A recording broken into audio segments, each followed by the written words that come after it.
Finally आज week का last trading session होने वाला है, यानी आज है फ्राइडे और पिछले वीक में जो इंपॉर्टेंट चीज़ें हुई हैं उसको लेकर हम बात करने वाले हैं। मार्केट के अंदर क्यों हरियाली थी, उसके बाद मार्केट का फिर इतना गजबनाक हाल क्यों हो रहा है, इसके अलावा और भी तमाम तरह बातें होने वाली है। साथ ही साथ हम अगले वीक को लेकर भी बात करने वाले हैं और मंडे वगैरह को लेकर भी बात करने वाले हैं। यहाँ पर अगर आप म्यूचुअल फंड के इन्वेस्टर्स हैं या स्टॉक के निवेशक हैं तो ये वीडियो आपके बहुत ही काम की होने वाली है, क्योंकि एक तरफ आप अगर देखोगे सर तो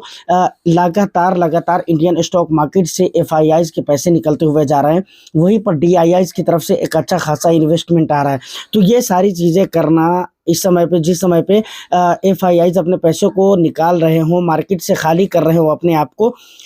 ऐसे समय में अगर आप पैसे डालते हो तो इसके आगे चलकर बेनिफिट क्या मिल सकते हैं, क्या रिटर्न्स, क्या रिवॉर्ड मिल सकते हैं, इन तमाम तर मुद्दों पर बात होने वाली है। तो वीडियो को बस एक लाइक कर दे, शेयर कर दे। चैनल को अगर अभी तक आपने सब्सक्राइब नहीं किया है तो चैनल को भी ज़रूर सब्सक्राइब कर ले, क्योंकि आपको पता है कि भाई इस तरह के इंटरेस्टिंग कंटेंट मैं आपके लिए लेकर आता रहता हूँ। देखिए, सबसे पहले अगर हम बात करेंगे पिछले वीक में, तो पिछले वीक का जो लगातार ट्रेडिंग सेशन रहा है, कई सारे ऐसे ट्रेडिंग सेशन, कई सारे क्या टोटल तो ऐसे ही रही कि भाई जहां पर मार्केट के अंदर एक अच्छी और मजबूत गिरावट देखने को मिली है।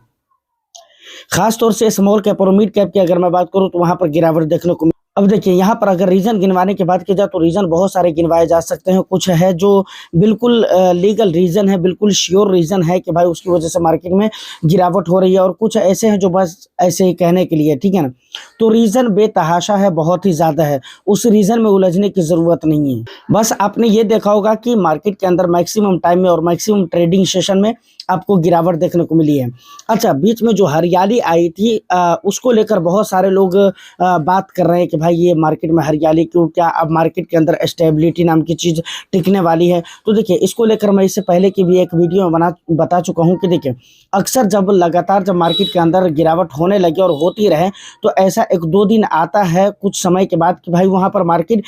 विदाउट रीज़न पॉजिटिव हो जाता है। क्योंकि ऐसा इसलिए भी होता है कि भाई बहुत सारे लोगों को लगने लगता है कि भाई लगातार मार्केट के अंदर गिरावट हो रही है, इंडेक्स बहुत नीचे जा चुका है, या परसेंटेज वाइज पिछले कई दिनों में कई परसेंट तक की गिर चुके हैं मार्केट। तो उनको ऐसा अपॉर्चुनिटी नज़र आता है कि भाई इस समय पे हमें मार्केट के अंदर पैसे डिप्लॉय करना चाहिए, निवेश करना चाहिए, क्योंकि इंडेक्स काफ़ी नीचे जा चुका है। उसके अलावा और भी जो दूसरे रीज़न है कि सस्ता हो चुका है, नीचे जा चुका है, तो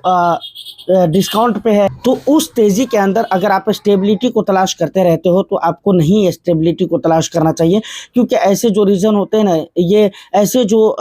मार्केट के अंदर जो ऐसी पॉजिटिविटी या ऐसी जो रैली आती है ना, ये अनबिलीवेबल होती है, ठीक है, जिसके ऊपर आपको मतलब बहुत ज़्यादा भरोसा नहीं करना चाहिए। आपको ये नहीं मानकर चलना चाहिए कि मार्केट के हालात सही हो गए हैं। तो उसी चीज़ को अगर आप देखें कि पिछले वीक में जो मार्केट के अंदर 1-2% की तेज़ी देखने को मिली थी, डे 1 के अंदर लगभग 1-1.25% की तेज़ी, तो उसे आप स्टेबिलिटी के रूप में ना देखें, बल्कि मैं बता चुका हूं कि भाई स्टेबिलिटी के लिए बहुत सारी चीज़ों का होना ज़रूरी है। जैसे कंपनीज़ के अच्छे रिजल्ट आने ज़रूरी है, और कंपनी के जो बाहर कनेक्शन, बाहरी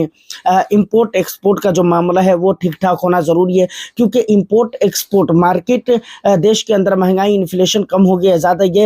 ये मैटर करता है इंपोर्ट एक्सपोर्ट के रेट पर, ठीक है ना। जैसे इंपोर्ट एक्सपोर्ट अगर बढ़ेगा, मानकर चलिए कि अगर इंपोर्ट, खास तौर से इंपोर्ट की मैं यहाँ पर बात करना चाहूँगा कि इंपोर्ट अगर महंगा होता है, पेट्रोल, क्रूड ऑयल की अगर मैं बात करूँगा, डीजल की बात करूँगा, पेट्रोल की बात करूँगा, कि भाई ये चीज़ें जब उधर से हम एक्सपोर्ट करते हैं, जब उधर से ही महंगा इंपोर्ट करते हैं, सॉरी, बाहर से इंपोर्ट करते हैं अपने देश के अंदर, जब उधर से ही हमको महंगा मिलेगा तो ऑफकोर्स यहाँ आकर वो महंगे रेट पर ही बिकेगा। तो ऐसे में फिर महंगाई बढ़ेगी तो फिर कंजप्शन कम होगा, यानी लोग खरीदारी कम करना शुरू कर देंगे। तो इस तरह करके ये सारी चीज़ें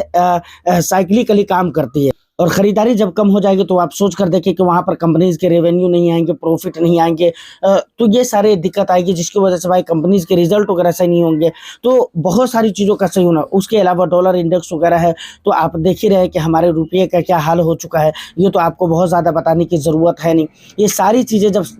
सही होंगी तब जाकर इंडियन स्टॉक मार्केट के अंदर स्टेबिलिटी नाम की चीज़ आएगी। अब हाँ, यहाँ पर एक बहुत बड़ा पॉइंट है और इम्पोर्टेंट पॉइंट है जिसके ऊपर मैं खास तौर से बात करना चाहूँगा, वो ये है कि इस समय पे एफआईआईज अपने पैसे को निकाल रहे हैं और डीआईआईज अपने पैसे को मार्केट के अंदर डाल रहे हैं। तो इससे आगे चलकर उनको कितना बेनिफिट हो सकता है, बिल्कुल यहाँ पर जो बेनिफिट हो सकता है वो खालिश बेनिफिट हो सकता है, और आने वाला समय में बगैर टेंशन लिए हुए, क्योंकि जो टेंशन आगे चलकर होना चाहिए वो टेंशन अभी आप ले रहे हैं मार्केट के अंदर, जो कि कम नहीं है। सबसे बड़ी बात है कि अभी आप इतना टेंशन ले रहे हैं और ऐसे समय में जब लगातार मार्केट से कई महीनों से एफआईआईज को जो डेटा है वो यही बताते हैं कि भाई एफआईआई जम की बिकवाली कर रहे हैं इंडियन स्टॉक मार्केट के अंदर। और ऐसे समय पे अगर आप खरीदारी कर रहे हो सर, तो बिल्कुल आने वाला समय में आप सोचिए, जब वो खरीदारी करेंगे तो श्योर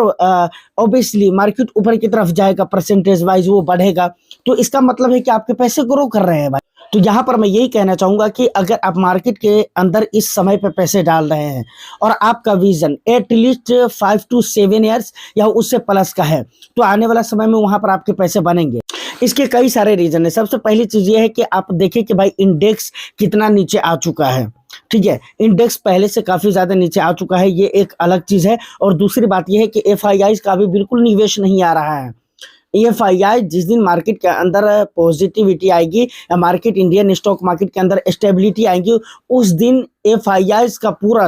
मतलब भर भर कर पैसा इंडियन स्टॉक मार्केट के अंदर डाला जाएगा, क्योंकि इतना वो खाली कर चुके इतना वो खाली कर चुके हैं जिसका जवाब ही नहीं है। तो जिस दिन वो डालेंगे पैसे, उस दिन का आलम क्या होगा। सोचे एक दिन में मार्केट किस परसेंटेज के साथ और किस लेवल को वो क्रॉस कर सकता है। चलिए, तो यहाँ तक ये सारी बातें हो जाती है। अब एक इम्पोर्टेंट बात आती है कि भाई आज है फ्राइडे, उसके बाद तो सैटरडे और संडे को मार्केट बंद ही रहने वाला है। फिर मंडे को जब मार्केट ओपन होगा तो वहां पर क्या स्थिति देखने को मिल सकती है। तो देखिए, इस समय पे आप सिर्फ सेंटीमेंट को लेकर चले भाई, और लगातार पिछले 8-10 महीने या 1 साल से यही मार्केट का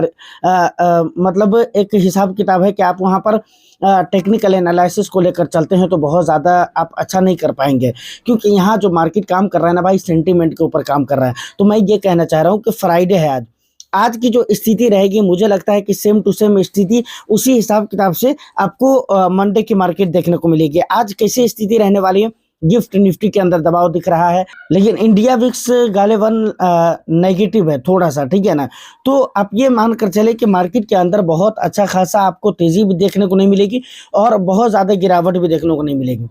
थोड़ा बहुत की गिरावट आपको देखने को मिलेगी, कहीं कहीं पे थोड़ी बहुत की पॉजिटिविटी आपको देखने को मिलेगी, और इसी हिसाब किताब में और इसी रेंज में मार्केट जाते जाते बंद हो जाएगी, मुझे ऐसा लग रहा है। बट आप जिस समय पे ये वीडियो देख रहे हैं उस समय पे स्थिति क्या रहती है, आप मुझे कमेंट करके जरूर बताइएगा। दूसरी बात यह है कि इसी स्थिति के साथ मार्केट की जो ओपनिंग होगी वो मंडे को होगी, लेकिन एक बात का ख्याल रखिए कि इस बीच में कोई गुड न्यूज़ या बैड न्यूज़ नहीं आना चाहिए, क्योंकि अगर कुछ गुड न्यूज़ या बैड न्यूज़ आ जाते हैं तो फिर मार्केट उस न्यूज़ के अकॉर्डिंग रिएक्ट करेगा, ये पूरी तरह से पॉसिबिलिटी बन जाएगी। बल्कि मैं तो यहाँ तक भी कहता हूँ कि भाई गुड न्यूज़ अगर आ जाए तो वहाँ पर मार्केट का रिएक्शन पॉजिटिवली आपको देखने को मिले या ना मिले, लेकिन अगर बैड न्यूज़ आता है तो उसका तो पूरा पूरा असर आपको देखने को फिलहाल की मार्केट और करंट मार्केट सिचुएशन में आपको देखने को मिलेगा। अब स्टॉक और म्यूचुअल फंड के निवेशक के लिए सिर्फ एक चीज़ कहना चाहूँगा, एक और इम्पोर्टेंट चीज़, और वो ये है कि भाई इस समय पे आपको सिर्फ और सिर्फ अपने पैसों को फंडामेंटली स्ट्रॉन्ग स्टॉक्स के अंदर ही निवेश करना चाहिए,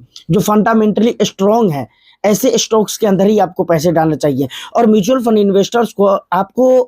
याद रखना चाहिए वो फंड जो कि काफ़ी लंबे समय से चल रहे हैं और उनके ट्रैक रिकॉर्ड बहुत ही अच्छे हैं, आपको ऐसे फंड का सिलेक्शन करना चाहिए। अगर आप चाहते हो कि फ्यूचर में आपके पैसे बहुत अच्छे बने तो आपको इस फॉर्मूला को लेकर चलना ही पड़ेगा, otherwise you can loss your money in the stock market, मुझे ऐसा लग रहा है। बाकी जो भी इंपॉर्टेंट बातें थी मैंने बताने की कोशिश की है, तमाम तक चीज़ों को मैंने कवर करने की कोशिश की है। फिर भी अगर कुछ रह जाता है, कुछ छूट जाता है तो आप मुझे कमेंट सेक्शन में ज़रूर बता दीजिए, और आपका जो भी वैल्यूबल फीडबैक है वो भी आप रख सकते हैं। मैं फिर मिलता हूँ किसी नेक्स्ट एंड इंटरेस्टिंग वीडियो में, जब तक के लिए all the best. Thank you for watching.